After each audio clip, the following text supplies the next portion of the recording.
ये जो आप मंदिर देख रहे हैं 1034 में इसका निर्माण राजा भोज ने किया था। 5000 विद्यार्थी यहाँ पर पढ़ा करते थे।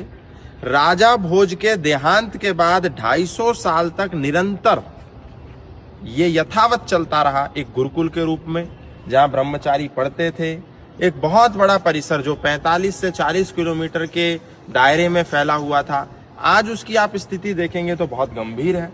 मैं आपको थोड़ा सा इसका दिग्दर्शन कराना चाहता हूँ कि कैसे हमारा जो भारतीय संस्कृति, जो गुरुकुल की परंपरा थी, यानी कि भारतीय धर्म, सनातन धर्म गुरुकुल की आधारशिला पर चलता था।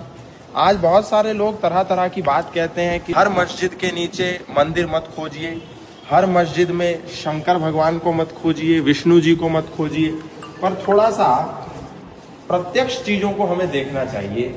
यहाँ चारों तरफ आप देखेंगे ये मूर्तियां थी हमारे देवी देवताओं की, ये मूर्तियां थी और ऊपर इधर खंडित कर दी चारों तरफ से। यहाँ पर जो मूर्ति थी तोड़ दी और उसको मैं दिखाना चाहता हूँ मंदिर परिसर के अंदर कौन सा ऐसा आर्किटेक्चर है।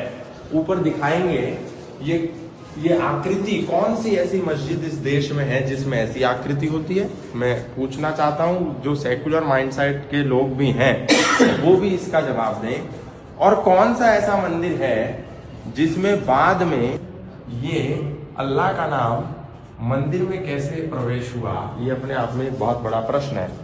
और इधर खड़े होकर के ये हमारा मंदिर परिसर है, मंदिर है, हजारों वर्ष पुराना मंदिर है। इस स्थान पर खड़े होकर के एक काजी या जो भी उसको बोलते हैं, मौलाना है, मौलवी है, मुकर्रम है, सैयद है, वो यहाँ खड़े होकर के हर शुक्रवार को यहाँ जुमे की नमाज होती है। मतलब ये एक इतिहास की मैं आपको घटना, एक इंफॉर्मेशन है ये कि कैसे जो राजा भोज की स्थली है जिसमें 184 से अधिक खंबे हैं, कौन सी मस्जिद में इस तरीके की आकृति, इस तरह का आर्किटेक्चर होता है। कहीं सीरिया में है क्या, कहीं इराक में है, कहीं अफगानिस्तान में है, कहीं ईरान में है।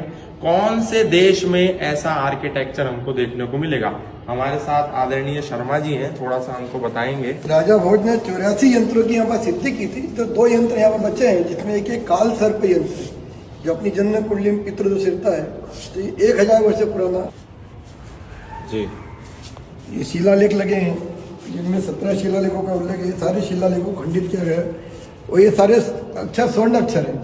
इनके ऊपर आप रात में लेजर लाइट डालते हैं तो ये अक्षर पीले रूप में, स्वर्ण रूप में चमकते हैं, तो हमारे स्वर्ण युग की याद दिलाते हैं। ये देखिए ऊपर मैं आपको दिखाना चाहता हूँ, कुछ लोगों ने बीच में जब उनके पास सत्ता आई तो जो हमारे खंबे थे जिसके ऊपर मंत्र लिखे हुए थे, श्लोक लिखे हुए थे, उसको कैसे प्लेन कर दिया। दिखाओ मस्जिद में प्रयोग ये पूरी इसको एक षड्यंत्र था, कैसे इसको साजिश रच करके मस्जिद में प्लेन करके परिवर्तित कर दिया जाए ताकि कोई भी प्रतिबिंब, कोई प्रतिचिन्ह यहाँ पर ना रह जाए। ये गणेश जी की जो प्रतिमा है, ये पूरी प्रतिमा को तोड़ दिया। कौन लोग थे जिन्होंने तोड़ा। 1305 में यहाँ मोहम्मद अलाउद्दीन खिलजी नाम का एक बर्बर जो लुटेरा आतंकवादी था, उसका भी पदार्पण हुआ और उसी के ग्रंथों में इसका सारा उल्लेख है। आश्चर्य की बात यह है कि इस पूरे परिसर को कब्र और मज़ारों ने और कब्रिस्तान ने पूर्ण रूप से घेर लिया है।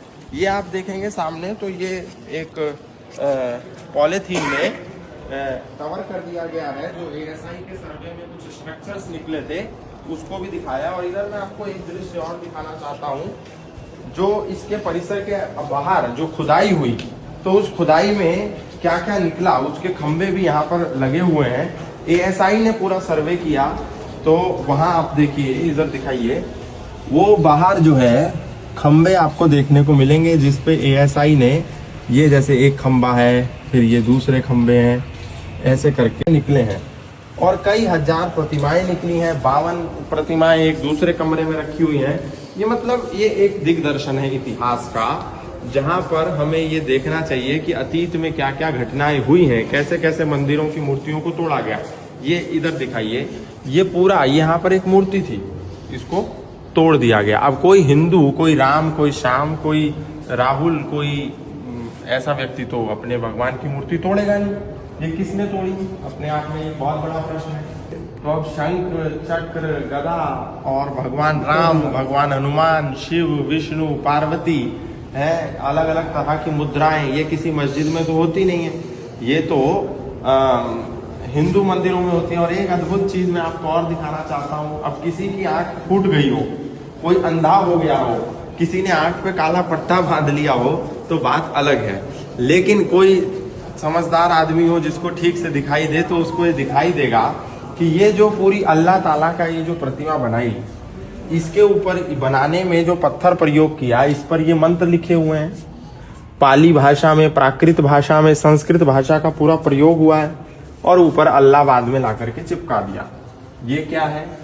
और यहाँ ये अंग्रेज काल में डिवाइड एंड रूल जी, दोनों को संतुष्ट करो, ये सब ये लगी हुई, क्योंकि भोजशाला में कहीं भी मार्बल नहीं लगा हुआ है, उर्दू भाषा है। हाँ, ये अरबी की फ्रेम लगी उर्दू में, ये अरबी भाषा में ये कुरान की आयतों को कुछ कुछ तरीके से लिख दिया है। ये 1930 में और ये देखो आप, ये मार्बल है, पूरा स्ट्रक्चर पत्थर पे बना है, केवल इसको बनाया काजी को खड़ा होने के लिए, नमाज करने के लिए, ये मार्बल पे।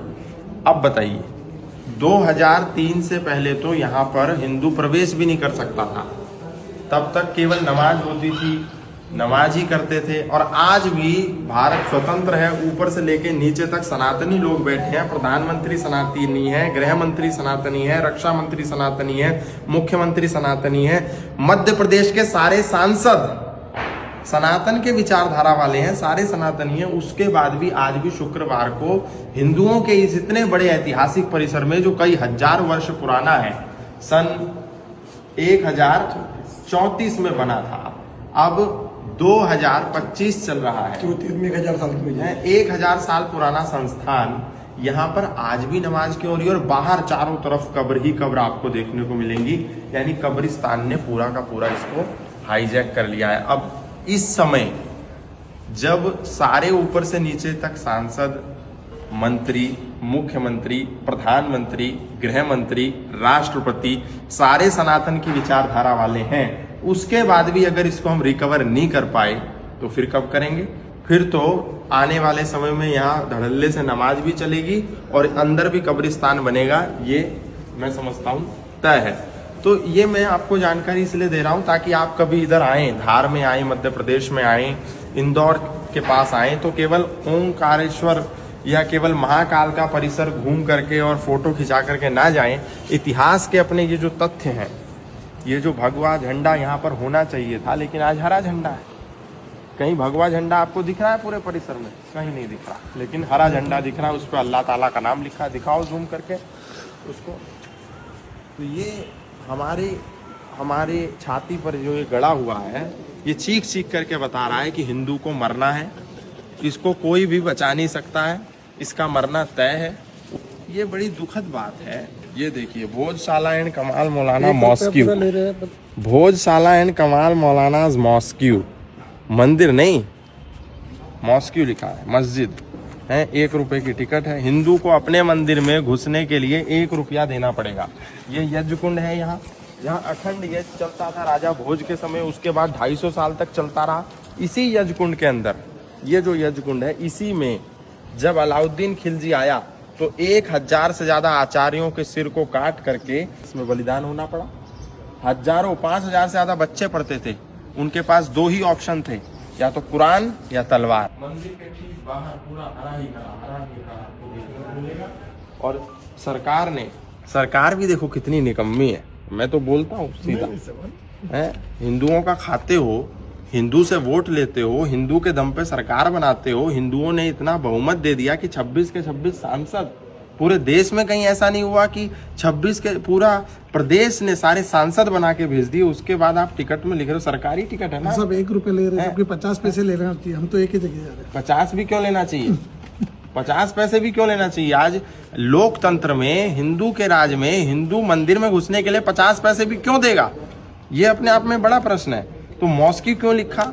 इस पर मोहन यादव जी को कुछ एक्शन लेना चाहिए कि भाई, फिर या तो आप ये मत कहो कि हम हिंदू हैं, फिर तो आप मुसलमान हो, क्योंकि आप मंदिर को, भोजशाला के ऐतिहासिक मंदिर को मॉस्क्यू लिख रहे हैं, फिर तो आप मुसलमान हो। तो फिर ये मत कहो कि हम हिंदू राष्ट्र बनाएंगे, हम हिंदू हैं। इसको तुरंत चेंज करना चाहिए। ये अपने आप में बड़ा गंभीर बात है, बहुत दुखद भी है। तो बाहर देख लीजिए, पूरी चारों तरफ कवर ही कवर है। मौलाना ही मौलाना बैठे हैं चारों तरफ, गोल टोपी वाले। सरस्वती कूप जो है पूरा कब्जा करके कमाल खान की उस पर मजार बना दी। तो ये एक दर्द है, एक वेदना है जिसको हमें समझना चाहिए। अब यही वो परिसर है जिसमें पूरा का पूरा नमाज होती है शुक्रवार के दिन। क्या मंदिर में नमाज होनी चाहिए?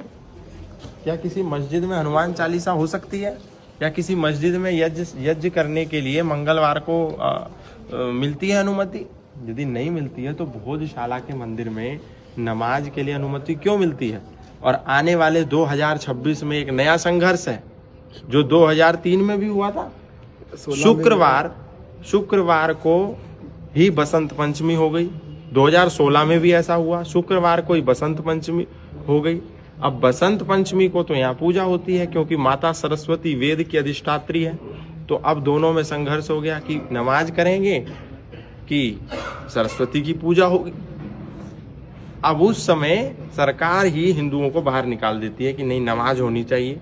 अब वही 2026 में रिपीट होने जा रहा है कि सरस्वती की पूजा करें कि नमाज करें। तो आने वाले समय के लिए तैयार भी रहना है और ये भी प्रयास करना है कि पुनः ये जो पूरा स्थान है ये सनातनियों को दे दिया जाए, क्योंकि ये सनातनियों का है। चीख चीख के जो ये खंबे हैं, ये जो प्रतिमाएं हैं, ये जो अवशेष हैं, ये कह रहे हैं हम एक भाई से दूसरा भाई 2 गज जमीन के लिए लड़ता है। यहाँ हजारों गज जमीन कब्जा हो गई, उस पर कब्रिस्तान बन गए और हम सो रहे हैं।